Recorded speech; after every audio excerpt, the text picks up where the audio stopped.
Greetings my guzzlers. We're going Vietnamese. In fact, we're going to make a national dish of Vietnam, or make the national dish of Vietnam, not make a national dish. And it can be a bit confusing because it is spelt P-H-O. And most people work out that the PH is pronounced as a th. But unfortunately, a lot of people call it pho. And that's not how you pronounce it. Tonight, well, sort of, we're going to make the classic Vietnamese pho. The reason I say tonight, sort of, is because actually this isn't tonight, this is yesterday night. Because we've got to prepare a broth. Now the classic one is a beef dish. Okay, there are sort of variations where people use chicken, but we're doing the classic beef one, beef pho. I have to keep reminding myself because every time I see it written down I want to call it pho. And you can make, well you should make the broth from scratch, but that does mean it takes like a whole day just to make the broth. Once you've got your broth, the rest of it's quite quick. Alright, but because I can't make this tonight, because I haven't got enough time tomorrow to do all of this, got to work, I'm going to make the broth tonight and then we will make the final dish tomorrow night. But as far as you're concerned, it just looks like it's all just flowed straight from one to the other. So the broth, you would start with bones, beef bones, you know, well obviously because you're making beef one, and boil them up in water. How on earth I'll get hold of bones, I don't know. So I've cheated and I've bought some beef broth, but we're going to fur it. Okay, so to do that we need to do a few little things before we can get the broth going. So in the back here, you can't quite see it, I've got my broth pot, which you'll see it in a bit, but we're going to add some spices because it is very typical of certain spices. We're going to need onion and ginger in addition to the spices. The spices we're using are cinnamon, coriander seeds, cardamom pods, ideally black cardamom pods, but I don't know if you can get hold of them. I haven't got any. Star anise and some cloves. And you'll also want some brown sugar to add a little bit of sweetness, and some fish sauce to add some saltiness. And you're going to want a lump of meat. Now we will tomorrow, or later, want some proper rice noodles, so we'll have to cook them, but we won't need to do that tonight. So let's get started. After all that I need a beer. Just put some heat onto that pan, and what we're going to do is we're going to lightly toast our spices. Okay, we don't want to burn them. We will be doing a bit of burning in a minute, but not with our spices. So I can start to feel that coming up to temperature. So I'm going to put the cloves in there, about 5 or 6 cloves. I've got 2 star anise, mainly because I only had 2 left. But given the quantity we're making, probably another 2 would be ideal. I've got about 4 or 5 cardamom pods, got 4. So we've got our coriander seed, I've got 20 grams of them, it's quite a lot of that. Okay, and I've got a cinnamon stick. And what we're going to do is we're just going to lightly roast them, if you like, and then put them to one side, ready to add to our broth. Now, we also need, like I said, some ginger and some onion, and we're going to grill those. I've no idea why you Americans call that broiling. Threw me for ages. What bloody hell's broiling? Is it like boiling it but doing something a bit different? And then I eventually found out it's like what we would term almost like grilling or roasting. I suppose the trouble is, you Americans say grill, and you're thinking like barbecue on top of the grill. Whereas we tend to, in England, when we talk about grill, that's something we put underneath the heat source, if you like. You know, we used to do toast that way, used to put it under the grill. But anyway, we're grilling it, not broiling it. Don't sound right. Now, what we're trying to do here is obviously get a little bit of sort of, I wouldn't say colour, but we want to release some of the essential aromas, etc. But like I say, we don't want to burn these. So I think in a minute I'm going to turn the heat off and just pull this to one side. So what is a pho? Well, it basically seems to originate around about the 1880s, and it's strongly believed it comes from the French, because Vietnam was colonised by the French in the late 1880s, and they believe the pho refers to a possibly pot au feu. They're like a French dish. Right, some of them are starting, coriander starting to look a little bit brown, so I'm just going to turn that heat off and we'll just leave it in there. So a pot au feu. Others from Hanoi, because traditionally it's believed it's from the Hanoi region that the pho originated, that it was when French soldiers saw the steam coming off the pot and referred to it as pho, fire, because it looked like smoke. And also it could be from the wood fires glowing, cooking, you know, this broth stroke soup. Again, fire, or pho in French. There is some talk though that some Vietnamese argue that they were in some villages having pho well before the French were there, but who knows. So let's get on with the next bit, and like I say, you need to get grill on. Your grill, not your broiler, your grill. So what we're going to do is, I've got a large chunk of ginger, fresh root ginger. You may know from earlier episodes I tend to freeze my ginger and then we grate it, and it's a lot easier to handle. But in this case, because of what we want to do with it, if I was to defrost it, it goes a bit funny. So what I'm going to do is I'm just going to slice this ginger, and I meant to slice that in half, but it's a bit thick this one.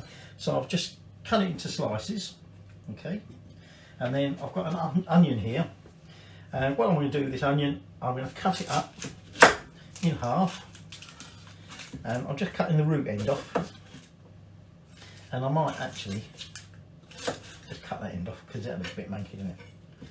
And I'm going to cut that into quarters, and we're just going to put that in there, skin and all, because the skin will actually I'm going to leave that bit of skin, that top one there. The skin will add flavour and colour, even though there's brown anyway, so I can't really see make much difference. Okay, and so we've got that in there, and what I'm going to do is I'm now just going to add some oil over the top, and we're now going to stick that bloody oil around the top. We're now going to stick this under the grill. Bloody broiler. Okay, and what we want to do, and we will at some point turn it, we want to start it charring. We actually want it charring. I said I didn't want to char the spices, okay, but we want to char the veg, as it were, but we will also flip it. And I'm going to just transfer this out into the dish, because I'll need the pan for the next stage. I've added a little bit of oil to my pan. I've had a little bit tidy up. That's why things have vanished. Don't need the oil anymore. And what we're going to do is I'm probably going to end up getting oil all over me.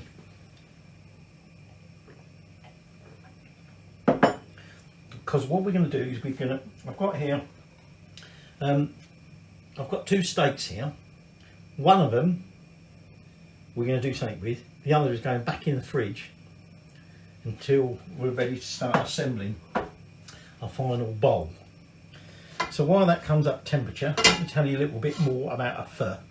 So when the country got divided into North and South Vietnam in 1950s, the pho, almost said the word wrong there, the pho had sort of migrated all over Vietnam by then. But like I say, although Hanoi was its like hometown, if you like, once they split, the North and the South versions of pho sort of changed. So in the northern pho, which was known as pho bac, or bac, I don't know how to pronounce it in Vietnamese, it tended to be a milder. The broth was more of a clear bone broth. It had wider noodles, and it had a lot of green onions in it.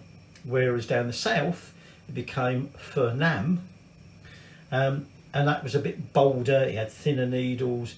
Meat was much more of an integral part of it, and they used to tend to use more parts of the cow, including bone marrow. Which, if you were going to make this broth yourself, you put your bones in the big, bone marrow ones and get the bone marrow out. Excuse me. So the bone marrow, you might even put tendon and stuff like that in it. So what I'm going to do now, I've got that hot. I'm going to put that in there, and what we want to do, and this is why you want it nice and hot. So we're not trying to cook it at this stage because it's going to go in there. What we're trying to do is just essentially sear all the sides of it. Okay. So, like I say, so the southern pho, much more meaty everywhere, and it would have bean sprouts in it and various fresh herbs. So we're actually making a southern pho nam.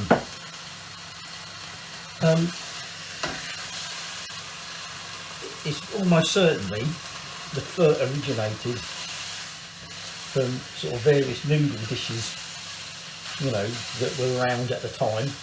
And like I say, some villagers in some regions argued that well before the French there, they were eating essentially something that was a pho. So that sort of casts a little bit of doubt on whether it was a French name, but who knows. So, all I'm going to do now, like I said, I've got to keep my eye on this stuff, haven't I? Right, that's all right. Turn like that. Like I say, what we want to do is get that charred, and we're going to flip that in a minute. Now, if you were making your broth from scratch, by now you'd have got a big basin with all your bones in, some of which you want a little bit of meat on. And nice marrow bones, and that'll be boiling away. Okay, and you'll probably want to be boiling that for at least 2 hours. So we've sort of skipped that bit. Okay, still going to take a load of bloody hours. Right, so there you go. I've got that side done. Flipping it over now, and then I'm going to do the edges, and then we're just going to put that to one side while we then start the broth off. We've got to make this broth. The broth is effectively the amount of soup that you're going to have in your bowl with all your other stuff. Okay. Although I've told you what we're going here, and I've said to you there's a lump of meat that we're going to use tomorrow. We are putting other things in, like I said, the noodles, but we're also going to be putting chilies, bean sprouts, some sliced onion, basil, coriander, mint. Well, I couldn't find any bloody mint. I don't know, the fingers got weird at saying, well, not Sainsbury's, don't go Sainsbury's, go Tesco's, but at supermarkets generally in the UK, isn't it? You're probably all saying that's bloody Brexit for you. But it's just weird things that I can't see has got anything to do with it, Brexit. Anyway, so what I'm doing now, I'm just going to bring, so I've got, like I say, I bought some broth, as it were, and I've diluted it down. Now, if you were making it from scratch, you don't want to boil it too much. When it gets up to the boil, you want it on a low simmer, and you want to regularly remove like the scum off the top.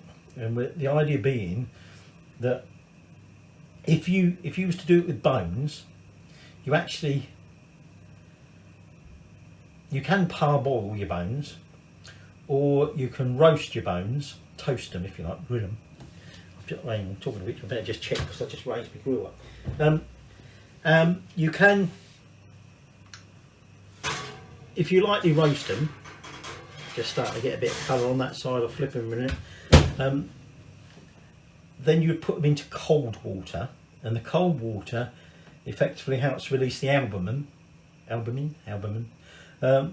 which leads to a clearer broth. Now obviously because I shop bought this, I've no idea what it is. So what I'm going to do, I'm just going to bring this up to the boil, and then once I've got it up there, I'm going to turn it down and we're going to start adding our spices and that in. I might have to have another beer. This is coming up to the boil. So what I'm going to do at this stage, I've got 15 grams brown sugar. Now there is a type of sugar you can use, but I don't know whether you can actually even get it, to be honest. And then we're going to add about 30 mils of fish sauce. Now, given that this is quite salty, we're not going to add any salt. And then later, towards the end of the cooking process, that's probably about 30 mils, isn't it? I've kept my sugar out and my fish sauce, because we will then sort of like just, if we want it a bit more salty, we'll add a bit more fish sauce. If we want to just add a little bit of sweetness, we'll add a little bit more sugar. But for now, what can I mix that with? What have I got there to mix that with? Where's my other spoon gone? Oh, probably the dishwasher. I'll use my wooden spoon. So I'm just going to give that a mix in. So I was saying to you about, you know, the pho. I said the wrong word. The pho. The pho sort of, it's quite a recent-ish dish.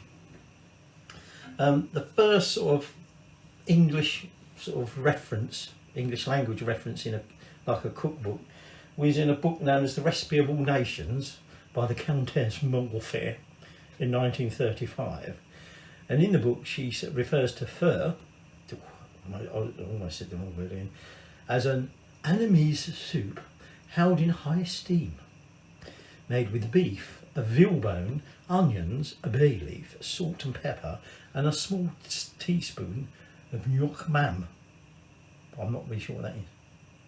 That might be sugar, I don't know. Or it might be fish sauce actually, I think it's fish sauce. So that's the first sort of English language reference to it. But by then, of course, the Vietnamese were all eating pho all over. It's quite interesting stories actually, but I'm going to tell you them later when we actually come to start assembling everything. So we're just still waiting on that just to come up to the boil.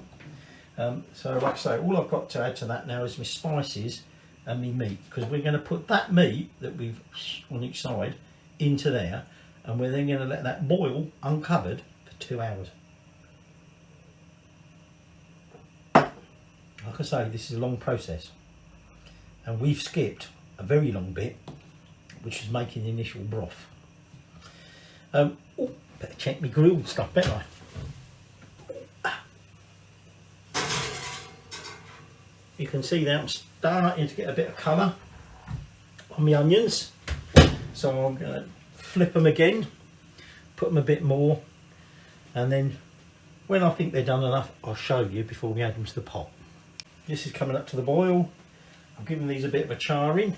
I don't know where you can see that, but what we're going to do now is I'm just going to add them toasted spices into there, along with that cinnamon stick. We're also going to then just take that seared steak, that's going in there, and then we're going to add the charred vegetables, as it were. So the onion, although for some weird reason the ginger didn't really want to char that much, so I might have done a bit overboard on the oil a bit. Oh, let's get more. So now what we're going to do is leave this uncovered, and we're going to let it simmer away for 2 hours. Now, I said to you about having a clear broth. all of this crap is coming out of it at the end. So after 2 hours, we're going to remove the steak, and we're then just going to let that cool, and we're going to put that essentially in the fridge to chill until we're ready to assemble our final bowl of pho. But for now, this is all just going to sit in there. Now the charring is a traditional thing, and like I say, that adds to the flavours, and so we're now basically flavouring that broth, and perhaps I'll tell you about all the things we added, what it was that they contributed flavour wise. But like I say, we're still going to be putting some chilies in, but they go more in the final dish, so we're not really cooking the chilies through, you know, like in there. Make it too bloody hot probably. So that's it for 2 hours, and then like I say, in 2 hours time, what we're going to do is we're going to remove the meat, and then we're going to let it carry on cooking for another 2 hours before we basically strain it all off. So what I've got here is I've got a little bit of, I mean, you could do it just straight through that sieve, but I'm going to do it through a little bit of muslin, okay, to help us get a nice clear broth, if you like, or clearish. But you might notice there's another bit of broth, muslin there. You might not have seen it because that's in the way. That is for something that we're going to add when we're a bit closer to making our soup. So for now, go away and have a drink for 2 hours. Here we are, some 2 hours in. I've switched to the wine, and what we're going to do now, oops, now that cinnamon stick is swollen up. We're just going to remove the meat, and then we're just going to carry on boiling the rest of it for another couple of hours. Now there's another little bit of meat in there, I can't find that in a minute, we'll work that out. But essentially now we're just going to carry on boiling that. I did top it up with a little bit of boiling water because it did evaporate some, and then in 2 hours time we're going to effectively sieve off, so that we're left with a nice clear broth, as it were. So I've got me sieve with a muslin cloth on it. You don't have to, you probably get away without that, but I'm just going to add that little extra bit of finesse. Bloody hell, 2 hours to go, and I'm on the wine, and don't touch the fucking handles. So here we go. Finally, had loads of boiling, and what we're going to do is going to strain that into this bowl, let it cool down obviously, and then put it in the fridge overnight, so that tonight, we can then use it for our pho. So all of this extras, if you like, obviously we discard that, and I thought it would just be easier to begin with, because of obviously how big and heavy this pot is. If you've got a smaller pot, lighter pot, then obviously you can just pick it up and strain it. But essentially what we want to end up with is a nice semi-clear broth. Now those more observant ones may be thinking, hang on, he was on the beer, and then he said he was on the wine, but he's on the beer. What's going on? Well, quite simply, if you had watched the first lot and paid attention, you'd know that first lot was 24 hours ago when I made the broth.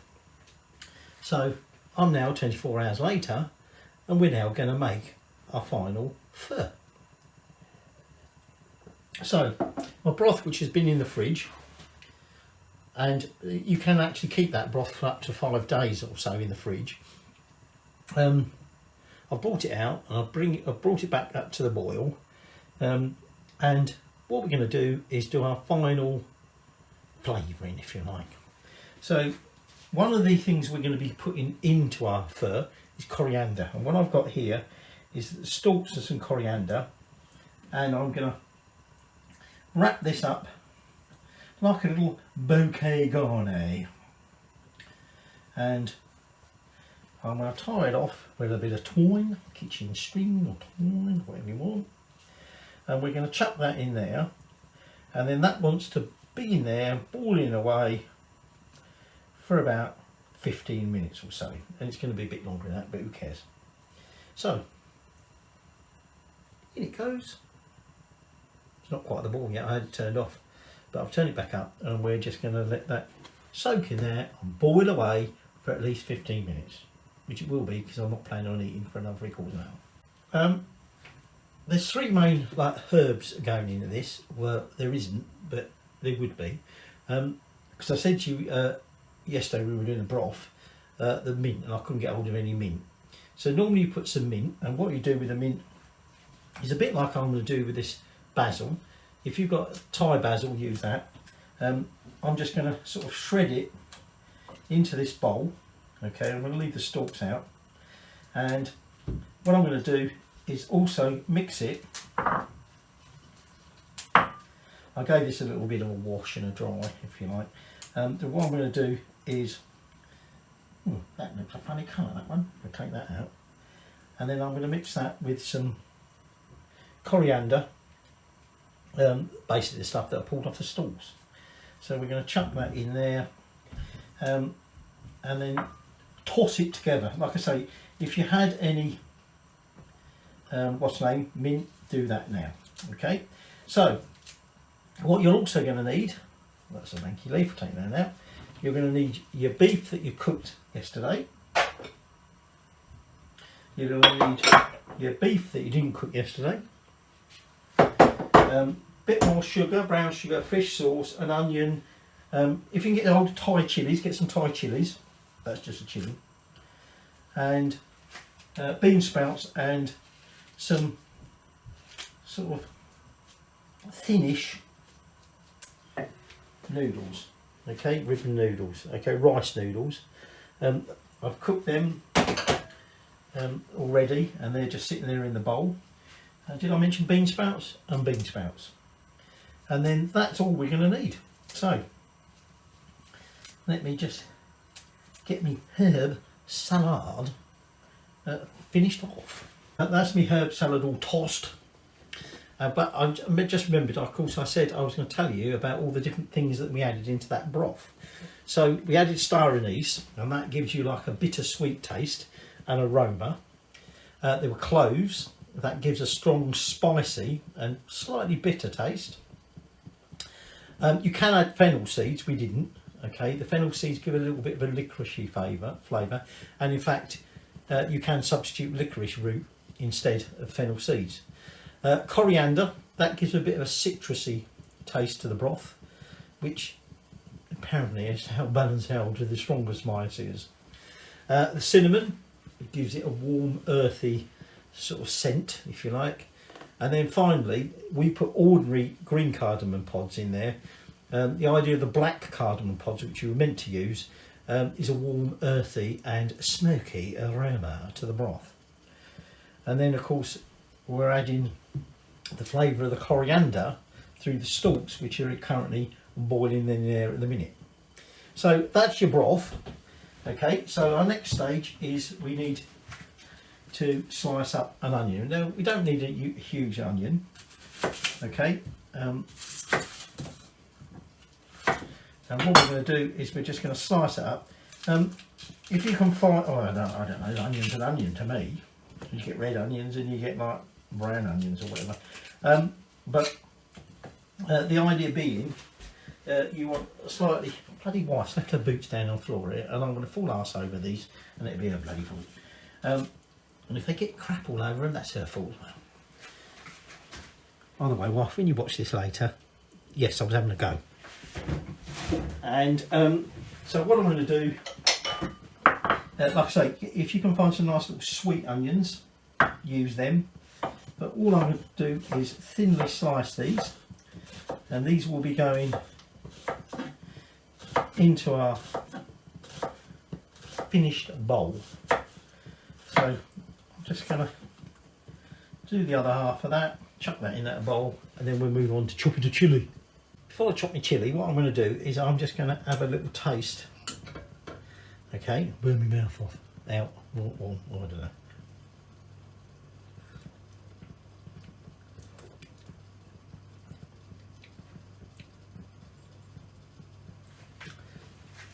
Not overly salty, so I'm going to add some more fish sauce. Okay, like I said earlier, before, you know, yesterday, you could chuck salt in it, but authentically you would just use some fish sauce. And it wasn't unduly sweet, so I'm getting a kick of something at the back of my throat. Something a bit sort of, I don't know if that's the cloves coming through. And I'm going to add a generous spoonful of brown sugar, and actually I'll use that spoon. About to stir that with the spoon that I've just been doing the tasting with. Very bad. So I'm just going to mix that in and give that a little taste. But I think I might leave it like that anyway. Yeah, it's a bit sweeter now, that better. Right, so I'm just going to leave that on a low simmer. I'm going to get rid of my sugar and I'll chop my chilli. So that's all our like veg as such done. And so what I'm doing now, I'm taking that bit of cooked steak and I'm thinly slicing this, okay, because actually I'm going to trim that bit off. Because we're going to be chucking this in the bowl, and although obviously it's cooked, the only way most of this is going to be cooked as such is by that going on top of it. So obviously if it's too thick, and especially if you've just brought it out of the fridge, I mean this has been out a little while, out of the fridge, it's going to, you know, end up being sort of cold inside, if you like. So I had been telling you a little bit about pho and its origins. Try to take my finger out. And I more or less sort of covered the history of it, but a couple of sort of interesting little stories about it. Essentially, one of which was sort of like to do with when the communists sort of took over part of Vietnam, and they introduced certain rules regarding certain ingredients, which ended up, yeah, that's cooked, thought about just check, obviously affecting the pho. Anyway, I'm just going to clear that up, eat that a little bit. So here's my raw meat, okay, and what we're going to do here is, again, we're just going to make some thin slices of this. The idea being that when we add this to our broth, now ideally you might want a bit of a thicker steak, but unfortunately most of the places I shop, that's rather difficult to get. Okay, so just cut it as thin as you can. So anyway, I was saying to you about communism and how this affected the pho. Well, essentially the Soviets at the time were sending wheat and potato flour to Vietnam, and so they decreed that all noodles had to be made from wheat or potato flour, which of course didn't really, I've got a bit of manky bit on there, I'm going to cut it off, which of course meant that the pho wasn't, like, you know, right. So they had to be very careful in case they got caught selling it. So what they did was the street stalls and things like that, they would advertise their pho, but sort of had this sort of secret way, I don't know, just going to cut that manky off, of basically saying, order, you know, the potato flour noodles or whatever, but we'll tell you like a secret handshake way, if you like, of how you can then say, but give me the rice noodles. So, you know, despite what the Soviets were trying to do, the Vietnamese managed to get around it.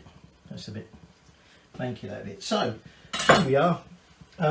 One final story really to tell you about pho. Said it wrong then.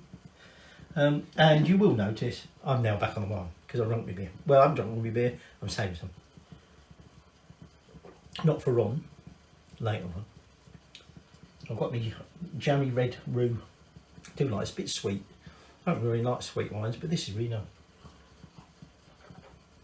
Very reminiscent of the Tiny Rebel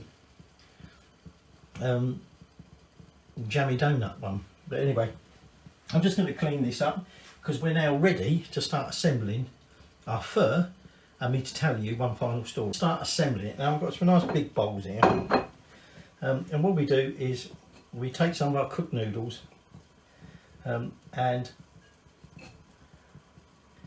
we place them into the bowl. Remember, primarily this is a like noodle soup, if you like. So, got some noodles in there. Oh, so I need to chuck them in. It's a lot of noodles, but who cares?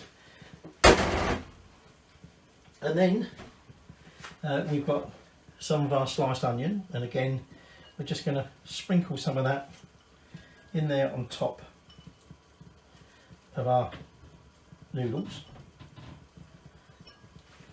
So, I told you there's one final story yet to tell you. Again, goes back to the Vietnamese War. Oh, by the way, you might have noticed there's some lemon wedges there. Should use lime really, but I forgot. So I'll just use one of the wife's lemons for a gin. And she obviously hasn't been watching this as I go along because we haven't had any comment about the boots, which is still down here in the way, and I'll keep treading on that. We're then going to add some bean sprouts. So anyway, this story, the place known as the Pho Bin was a popular place for people to go to grab a bowl of pho, and it was frequented by American soldiers who, you know, like really keen on it. They used to like their pho, and because it was just down the road from the US military police headquarters in Saigon, or what was then Saigon. So the soldiers, you know, close to home as it were, popped in there. What they didn't know was that a leader of the Vietnamese resistance was actually working in there, and that upstairs was a secret meeting place for the Viet Cong. So there was all this planning going on, and the American soldiers downstairs totally oblivious to it all, slurping away at their pho soup and their noodles. Viet Cong plotting upstairs. Anyway, so we then take some of our herb salad and we chuck some of that in there. Okay. So essentially, what we're going to be doing is pouring our broth over this,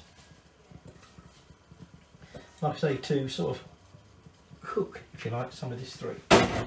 So before I add the final ingredients, I'll just top my wine up. So now what I'm going to do is I'm take some of the cooked beef and I'm just going to lay that on top. I mean, you could sort of be a bit more decorative if you wanted and sort of like put it in different parts of the bowl. It's up to you. Can't be arsed. What a terrible thing to say, eh? Can't be arsed. Anyway, so I'm layering some of the cooked beef in there, and then I'm going to add some of the chilies. Okay, I didn't bother de-seeding it. If you don't want the seeds in it, take the seeds out. Now I'm just going to take a couple of those lime wedges and put them in there. Actually, I might as well just use the whole lot of them. And then finally, we're going to take that raw beef and we're just going to place that in there. A bit thicker than the other bit, actually. Now at this stage, to be honest, you could then like pause. I don't need to because the wife's ready. To match my sartorial elegance, as usual, she's put a posh frock on. So I said to her, you know, you don't have to match me. But she wanted to. So she had put a posh frock on. So I said, oh, what are we going to eat this with? And she said, well, what do we need? I said, well, it's a soup, but it's got lots of bits in it. So really, it should be chopsticks and then a spoon. Oh no, a spoon and fork, she said. And she, by the way, she hasn't been following what's going on because bloody boots are still behind me.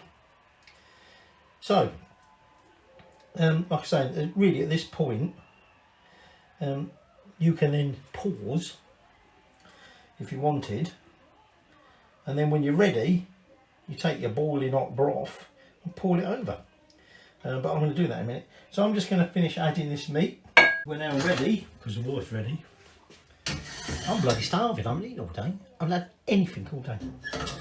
And it's now like almost 8 o'clock. So what we're going to do is, I mean, you could just pour it straight out of the pan if you wanted. I'm just going to ladle this over the raw meat in particular, obviously because we want to cook this a little bit. And I obviously want to share this out between the two. Let's have a little taster. Now, probably, given that I've cooked this just for 2 of us, I've probably gone a bit overboard on all the veg and everything. And I could probably done a bit more sort of soup in there if you like. But let's try a bit of this.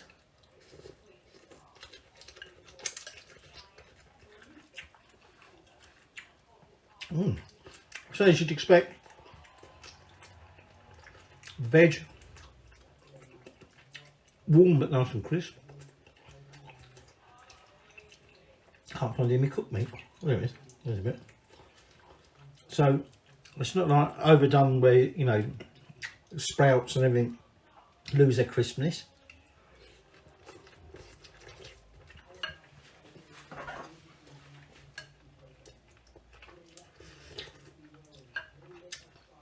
Broth. Actually, I'm getting a little bit of a hit from the chilli now, but not overpowering. But anyway, that is your Vietnamese pho, not faux or po, pho.